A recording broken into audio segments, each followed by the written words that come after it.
I'm delighted to introduce our next speaker. I have to admit that I'm especially looking forward to this presentation because he's speaking on an artist that I'm personally very invested in and interested in right now. So the presentation, Religion and the Art of State Violence, Doris Salcedo's Neither, by Stephen Bush. Steve is an associate professor of religious studies at Brown University, working in philosophy of religion and religious ethics. His current book project, Visions of Humanity, Religion, Ethics, and the Perception of Value, concerns modes of perceiving human value that are influenced by religious sensibilities. It explores this theme in philosophy, literature, and art.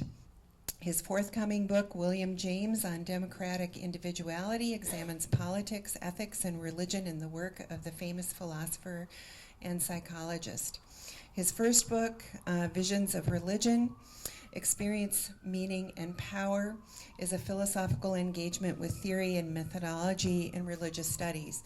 And I think his presentation will actually bring together some interesting intersections from the taxonomy that Jonathan Anderson actually introduced in his keynote that bridges at least politics, a sociological perspective, and post-secularity and theology. So I'm looking forward to it.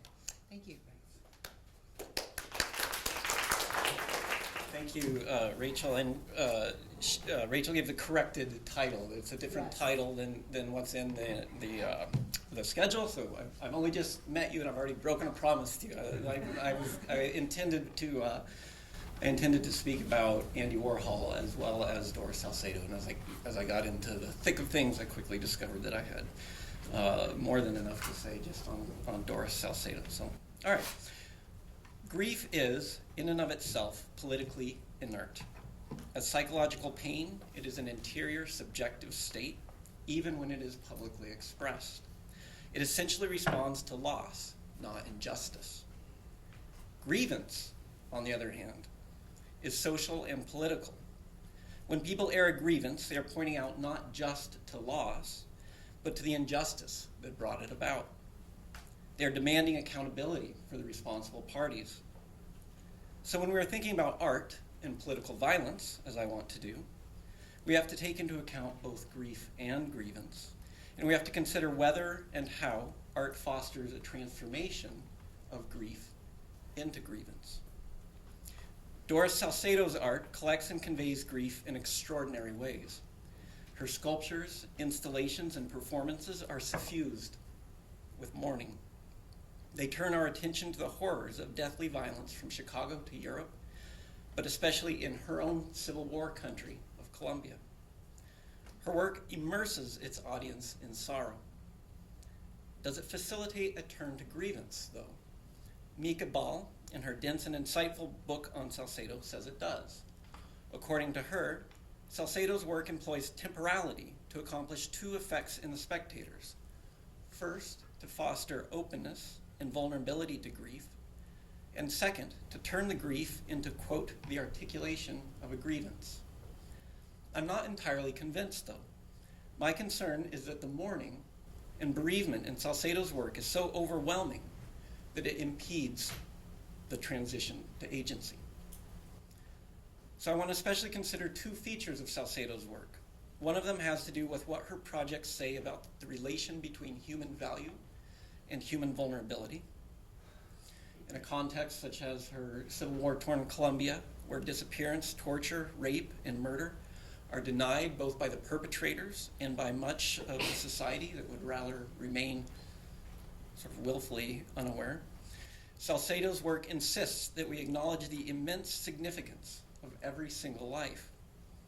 She accomplishes this through the intensity of her creative process. Many of her works originate in a series of lengthy interviews that she conducts with the surviving members of victims, with the surviving family members of victims. In response to these testimonies of despair, Salcedo conceives her artistic strategy to embody and objectify the trauma. Her work transmits the trauma through devotion and her dedication and attention to repetitious minutiae. She conjures beauty out of time as she and her assistants perform over and again a seemingly endless sequence of small acts of detail that testify of the inestimable qualities that constitute a life. We see this, for example, in Unland, which consists of 3 sculptures made out of tables joined together. In the initial stages of this work, Salcedo interviewed and observed over a period of 3 years orphans who had seen their parents murdered in northern Colombia. Here, as in many of her works, the normalcy of the domestic is made unnatural by jamming household objects together, each transgressing into the boundaries of the other. Sewn into the wood are countless threads of human hair and silk. Salcedo, her assistants, and volunteers spent years threading strands of hair through tiny drilled holes in the wood to achieve a detailed reflection of human presence and absence. I don't know how visible this is to you, but these are individual strands of hair joined together with the silk that have been drilled into through thousands of tiny holes into the wood. In a flor de piel, thousands of rose petals are chemically preserved and sutured together to create a witness to a Colombian nurse who is tortured, murdered, and dismembered. So here's the close-up. You can see the individual petals, and they've been joined together with thread in the form of sutures.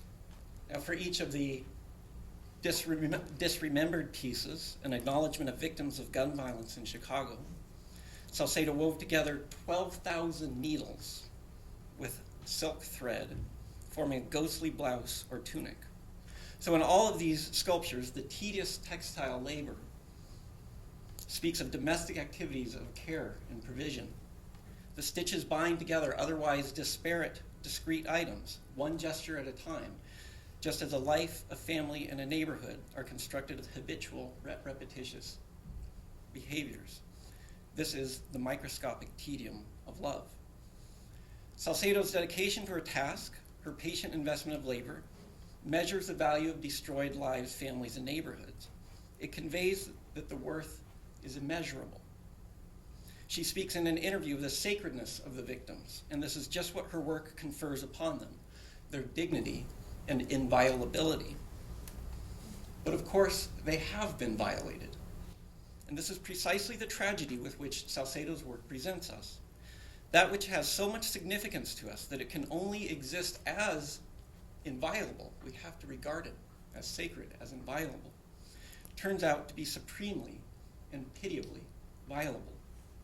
The things we care about the very most, that which holds the most meaning and significance for us, that which we love the most, we want to protect and preserve. The disremembered shirts are as intangible as a shadow, despite being constituted by thousands of metal artifacts. A flor de piel has no more than the thickness of the flower petals that constitute it. The precarity of these pieces is obvious, but nevertheless sobering, testifying both to the immense value of our loved ones and to our inability to protect, save, and guard them, reminding us that we are all susceptible to unexpected and unavoidable harm. But even more disconcerting is the way that Salcedo's furniture sculptures portray vulnerability. An armoire generally presents itself as sturdy, immovable, as anybody who's ever tried to carry one up 2 flights of stairs can tell you. And how much more so when it has been filled with concrete, as these have. But in Salcedo's hands, the armoire, no matter how dense, is not at all safe from incursion. Its space is impossibly occupied by other armoires and tables intruding into its boundaries. In her stainless steel chair series, the steel in this case is ripped as though it were made out of paper. Or alternatively, chairs are preternaturally fused together, violating their respective spatial boundaries. Wood, concrete, steel, this is the stuff of durability and fortitude. In Salcedo's hands, though, the materials yield and succumb, seemingly without resistance. they fare even worse than her flower petals and silk. The resultant message, I fear, is hopeless. Human life is immensely significant, and no effort can protect it. A second feature of her work potentially undermines political agency. This has to do with the abstract manner in which it deals with violence. Salcedo's art does not portray human figures, neither the victims nor the perpetrators. Rather, it conveys absence, pain, and silence precisely by not representing the human form. In this regard, she avoids well-known problems with portraying victims, that spectators would be voyeurs, that the artist and the spectators would re-victimize the casualties all over again, that we would exploit them for a jolt of sentiment, that we would become desensitized to lifeless eyes and mangled limbs. In these respects, Salcedo handles the difficult matter of torture and political violence more successfully, I think, than other well-known artists to deal with these themes, such as Leon Golub. This is his piece, Interrogation. He's in the 80s reflecting on political violence in Central and South America and the U.S. complicity in it. There's actually one of his pieces is on display right now at the Whitney. If you make your way down there, it's a huge 8, 9, 10-foot canvas on these themes. Andre Serrano, his recent torture photographic exhibition, and Salcedo's fellow Colombian, Fernando Botero. This is one of a series from Botero's paintings on the topic of Abu Ghraib, after the Abu Ghraib torture scandal in Guantanamo, going on to Guantanamo Bay, which I'll speak about in a moment. So Salcedo is suspicious of representations of violence that fix our response to violence too precisely, that prevent us from grappling with the unrepresentable aspects of grief. She says, quote, "The major possibilities of art are not in showing the spectacle of violence, but instead in hiding it." She chastises realistic representations of tortured bodies for enabling an, quote, "extremely violent gaze that enhances indifference, classism, racism, exclusion." Realistic depictions do not allow the spectator the time or freedom to abide in the presence of the effects of violence in such a way as to participate in a collective memory of pain. Salcedo intends us to experience a communion of sorts with victims and survivors. The abstraction of her work, or as she describes it, quote, "a surface reverberating with no specific character," allows the communion to occur in a way that would be foreclosed if there were an imposition on the viewers of whatever occurred to the artist to tell them. Nevertheless, something is lost in opting for abstraction. In Golub's work, for example, the perpetrators are clearly depicted. They have agency. They're exercising it to evil ends. The injustice is clear. We cannot observe the painting without responding with moral and political judgment.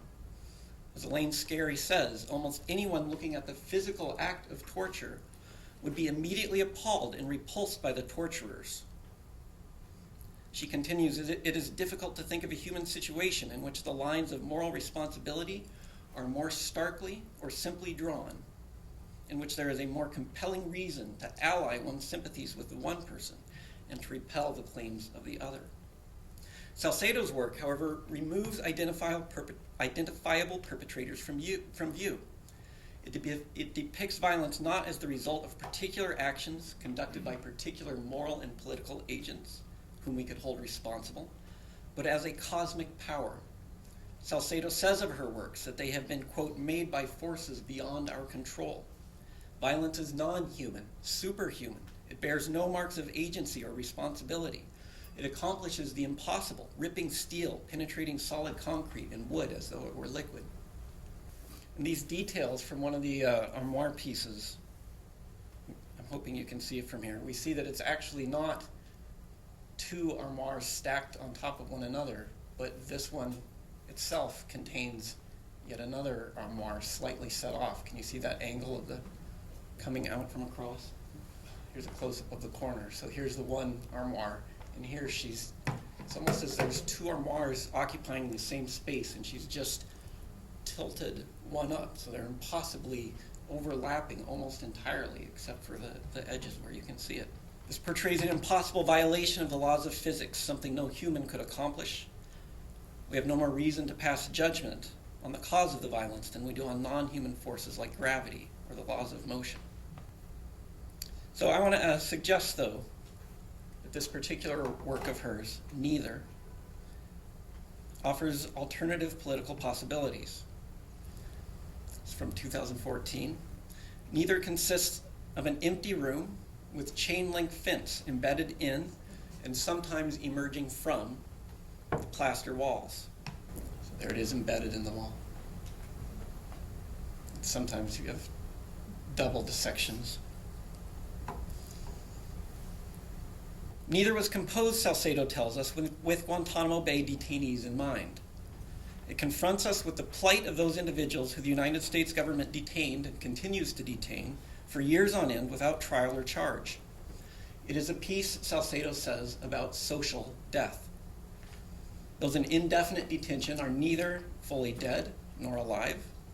They're imprisoned and isolated, cut off from family and loved ones with no formal accusation.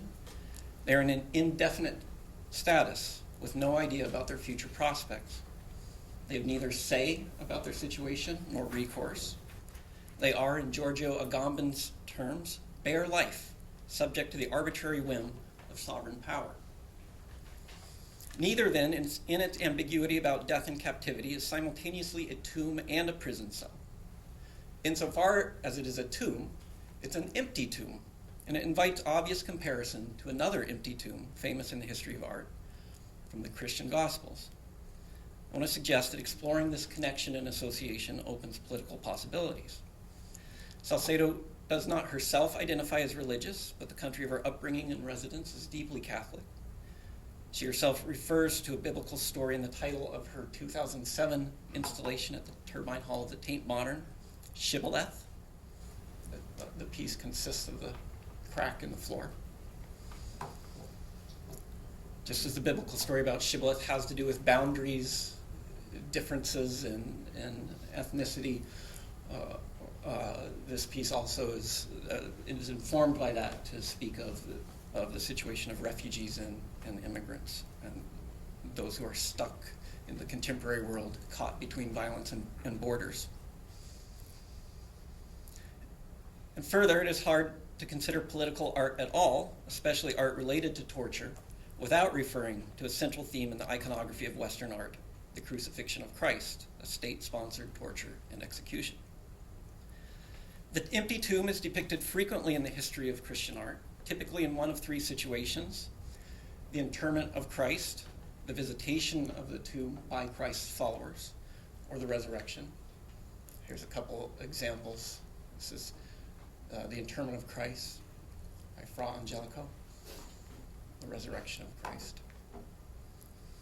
The tomb is, of course, in most of these, the backdrop, not the center of attention. The artistic tradition wants to draw our attention to Christ, his sacrifice, and his resurrection, not to a vacuum. Salcedo, though, subversively attends to the vacuum. To think about Neither in relation to Christ's empty tomb brings to mind the notion of judgment. Christ's absence means that he has been vindicated. Divine justice has sided with the victim over and against the empire. The unoccupied grave testifies of a grievance, an insistence that an injustice has been committed, and a demand for rectification. This is a feature that I've suggested is generally missing in Salcedo's work. And I think the association of the empty tomb with the Christian story brings to her work, or putting them in conversation with each other, gives possibilities of judgment and grievance. However, Salcedo poses pointed challenges to the Christian tradition. The narrative of the resurrection is a victorious one. Salcedo's work, in the name of victims, in the name of sorrow, and in the name of trauma, forcefully rejects the triumphalism of the resurrection. The empty tomb in the gospel stories does not convey certitude. It is not in and of itself a sure indication of justice, but merely the trace of it. It is ambiguous in and of itself between the supernatural intervention of God in a naturalistic explanation, grave robbers, or reinterment. Thus, the disciples' encounter with the tomb is potentially a source of doubt and confusion, as much as it is one of faith and jubilation. The Gospels' accounts of the empty tomb exhibit some unease surrounding this ambiguity, and they handle it differently. The Gospel of Matthew, for example, eliminates the ambiguity altogether. Just as Mary and Mary Magdalene come upon the scene, an angel descends and informs them of the resurrection. There's no time for doubt or confusion. They never even have the opportunity to enter the tomb. In the Gospel of Mark, the women find the tomb open and enter it. Only then do they encounter the angel and the angel's message. In the Gospel of Luke, they make it all the way into the tomb without immediately encountering the angel. They are left to wonder there for a spell before the heavenly messenger arrives. It is the Gospel of John, though, that dwells most in the uncertainty that the tomb represents. There, Mary Magdalene, Peter, and another disciple all visit the empty tomb without receiving any angelic pronouncement. The unnamed disciple, we are told, understands that Jesus has risen from the dead, but the other two remain in confusion or doubt. Mary stays after the men leave, overcome by grief, weeping. Only then does she receive a visit from angels and then the resurrected Christ himself. If we are going to think of neither in relation to the empty tomb, Salcedo's art has the most affinity to John's account. In fact, her installation freezes time at the moment just prior to the appearance of Christ. This is where Salcedo wants us to dwell, in the moment of grief, doubt, and confusion. Her work gives no assurances of triumph or restoration. But there is still the possibility of justice, the possibility that justice is on the side of the victim and the empire is in the wrong. There is then a possibility, alongside grief, of grievance.